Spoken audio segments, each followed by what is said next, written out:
ng bayan, maasahan anumang panahon. Magandang araw po sa ating lahat. Narito ang update sa lagay ng panahon at sa binabantayan nating tropical storm sa labas ng ating area of responsibility ngayong araw ng Miyerkules, September 11, 2024.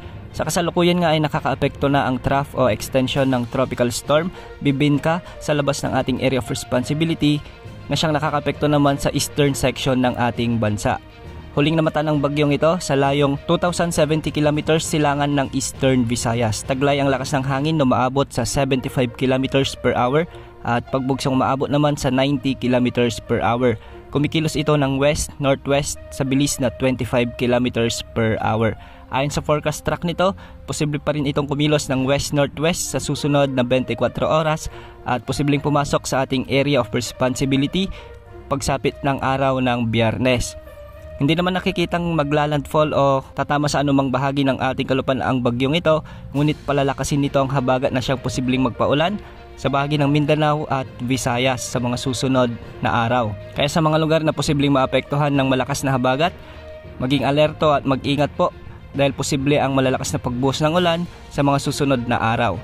Dahil nga sa extension o trough ng bagyo, asahan ang maulap na kalangitan na may mga kalat-kalat na pag-ulan at pagkidlat-pagkulog sa bahagi ng Eastern Visayas, lalo na sa Samar at Leyte provinces. May mga inaasahang pag-ulan din sa may Caraga region, Sorsogon at Masbate. Posible ang mga biglang pagbaha at pagguho ng lupa, lalo na kung may mga katamtaman hanggang sa kung minsan ay malalakas na pagbuhos ng ulan.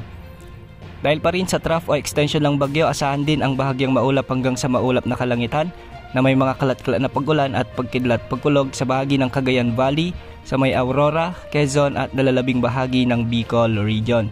Posible pa rin ang mga biglang pagbaha at pagguho ng lupa, lalo na kung may mga severe thunderstorms. Samantala sa Metro Manila at nalalabing bahagi ng bansa, asahan naman ang bahagyang maulap hanggang sa maulap na kalangitan at meron pa ring mga isolated rain showers at thunderstorms, dulot naman ito ng umiiral na southwest monsoon. Posible pa rin ang mga flash floods o landslides, lalo na kung may mga severe thunderstorms. Para sa karagdagang impormasyon tungkol sa bagyong Bibinka, posible itong pumasok sa ating area of responsibility sa araw ng Biyernes at hihilain nito ang malakas na habagat na siyang magpapaulan sa bahagi ng Mindanao at Visayas. Posibleng umabot sa typhoon category ang bagyong ito at posibleng tumama sa bahagi ng Southern Japan o sa bahagi ng Taiwan region.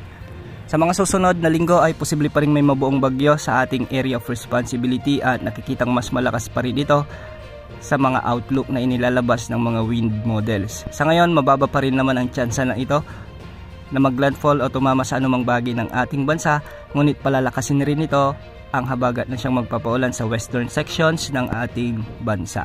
Yan muna ang update sa lagay ng panahon. Ito po ang weather update ng bayan, maasahan anumang panahon.